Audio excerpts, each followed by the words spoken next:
utang janji Bapak pada PNS pada saat pandemi waktu itu saja belum Bapak lunasi mengenai mantan Gubernur DKI Jakarta sekaligus bakal calon presiden Anies Baswedan datang nih ke Universitas Indonesia.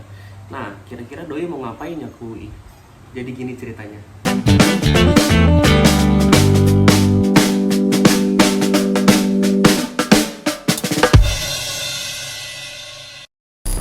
Halo sahabat Kompas.com, sekarang gue lagi ada di Balai Purnomo Prawira UI.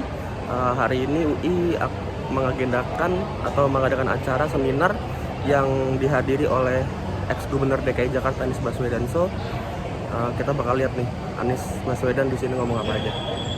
Akhirnya sekitar jam 9 pagi seminar dimulai lah. Jadi pas seminar dimulai itu Anies mulai tuh maparin pemikiran-pemikirannya soal bangsa Indonesia. Nah di pemaparannya dia tuh bilang kalau misalkan Indonesia ini mulai menunjukkan gejala-gejala demokrasi yang gak sehat. Kenapa? Karena banyak orang yang mau ngeritik pemerintah dan kata-kata pemerintah itu diganti dengan kata Wakanda dan negara Konoha. Kalian juga gitu gak sih kalau mau ngeritik pemerintah? Nah ini yang sekarang seringkali menjadi masalah. Karena kita menyaksikan kalau di sosial media banyak sekali yang kalau menulis itu nyebutnya Konoha, Wakanda.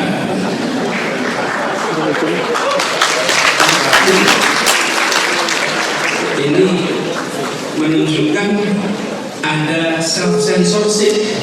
Bahkan kemarin ada yang menyebutkan bahwa kota yang polusinya paling buruk namanya Lahore. Dan lalu mengkritik kota Lahore habis-habisan. Kenapa? Ini tanda-tanda yang tidak sehat. Nah, abis itu Anies ngasih pemaparannya nih soal korupsi yang masih terjadi di Indonesia. Nah, Anies bilang kalau misalkan hukuman yang cocok atau yang bikin kapok koruptor itu adalah dimiskinkan. Jadi hartanya diambil, lalu disita untuk negara dan juga dia dimiskinkan sama sekali. Apa hukuman paling menjerahkan dalam praktek korupsi? Dimiskinkan, diambil hartanya, disita hartanya, dan itu yang paling ditakuti oleh semua koruptor. Nah, abis ngasih pemaparannya, giliran panelis-panelis nih yang mulai menanggapi pemaparan Anies. Nah, panelis-panelis ini berisi dosen-dosen UI dan juga ada 2 mahasiswa. Jadi yang pertama itu adalah ketua BEM FISIP UI dan juga yang satu lagi adalah wakil ketua BEM FISIP UI. Nah, ketua BEM FISIP UI nanya ke Anies bagaimana sikapnya dia soal biaya pendidikan atau biaya kuliah yang saat ini tuh masih tergolong mahal. Nah, Anies bilang kalau misalkan negara itu harusnya memberikan subsidi untuk pendidikan di Indonesia dan juga pemerintah itu harusnya nganggap kalau subsidi yang dikasih untuk kampus itu harus dianggap sebagai investasi gitu. Nah, kalau itu nggak dilakuin, kampus-kampus nantinya bakal menganggap mahasiswa itu sebagai customer aja. Negara yang harus hadir. Jadi kami melihat biaya kuliah yang sekarang tinggi harus berubah menjadi biaya kuliah yang murah yang terjangkau oleh seluruh keluarga yang ada di Indonesia. Jadi UKT ya.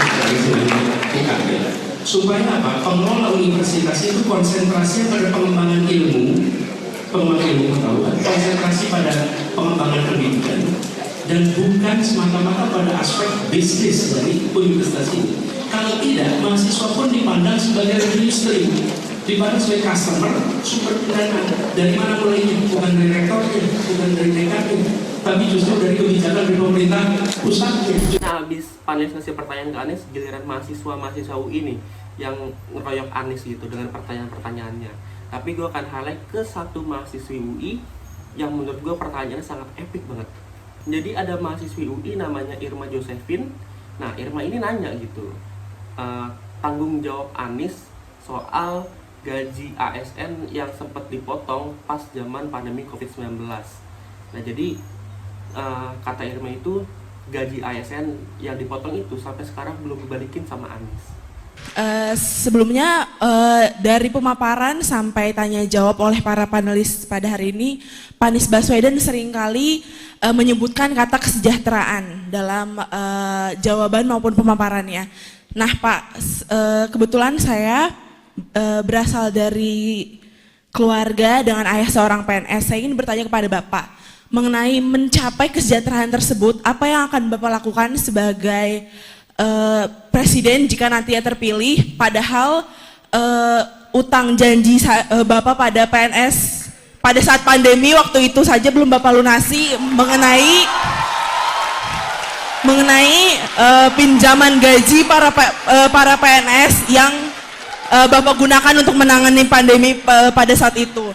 Beberapa PNS menyatakan bahwa beberapa persen dari gaji mereka belum dikembalikan oleh Bapak. Jadi bagaimana pertanggungjawaban Bapak nantinya untuk hal tersebut dan untuk kesejahteraan Indonesia ke depannya? Nah, akhirnya Anies jawab tuh, kalau misalkan gaji itu ya dipotong, itu bukanlah gaji, tapi itu adalah tunjangan kinerja daerah ASN DKI Jakarta. Nah, TKD ASN itu dipotong sekitar 50%, 25% itu untuk dihibahkan sebagai bantuan sosial bagi masyarakat Jakarta, sedangkan 25% lagi itu ditahan oleh Pemprov DKI.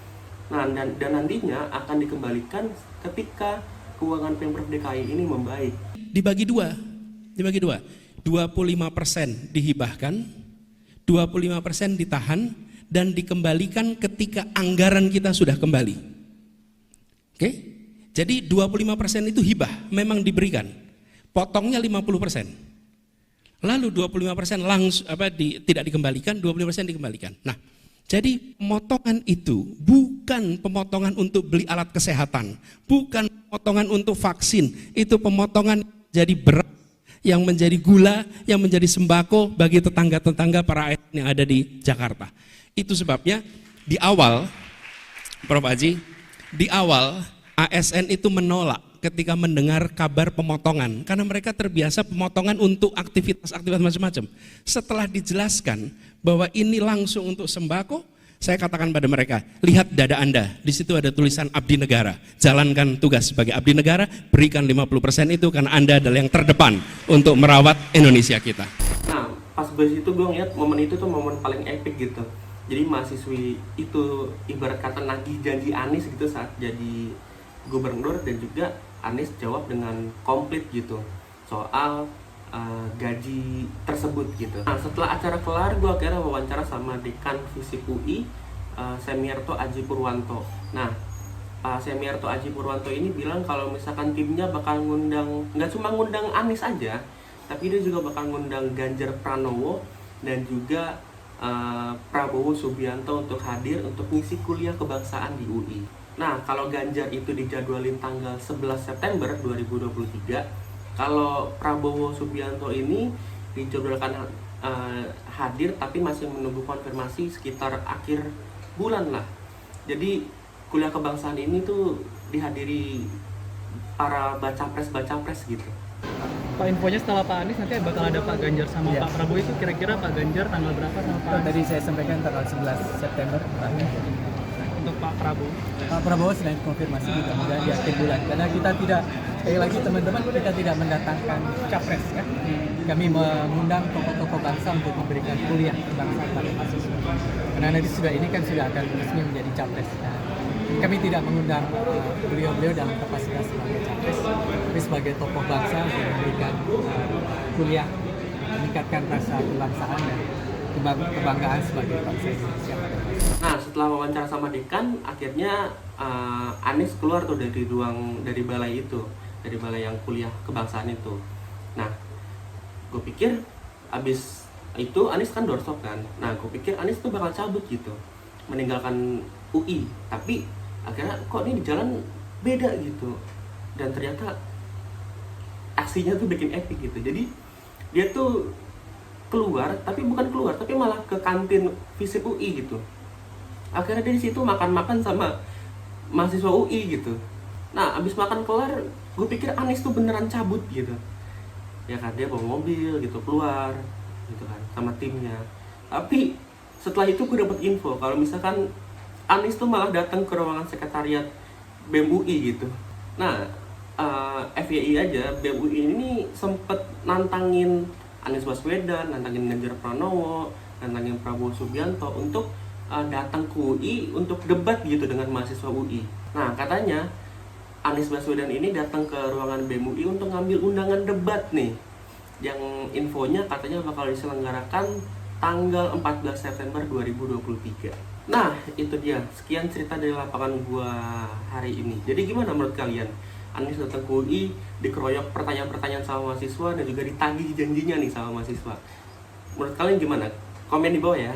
Nah, kalau mau tahu cerita dari lapangan gua yang lainnya, stay tune terus di YouTube kompas.com ya. Dan jangan lupa like, comment, and subscribe. See you di cerita gue selanjutnya. Bye-bye.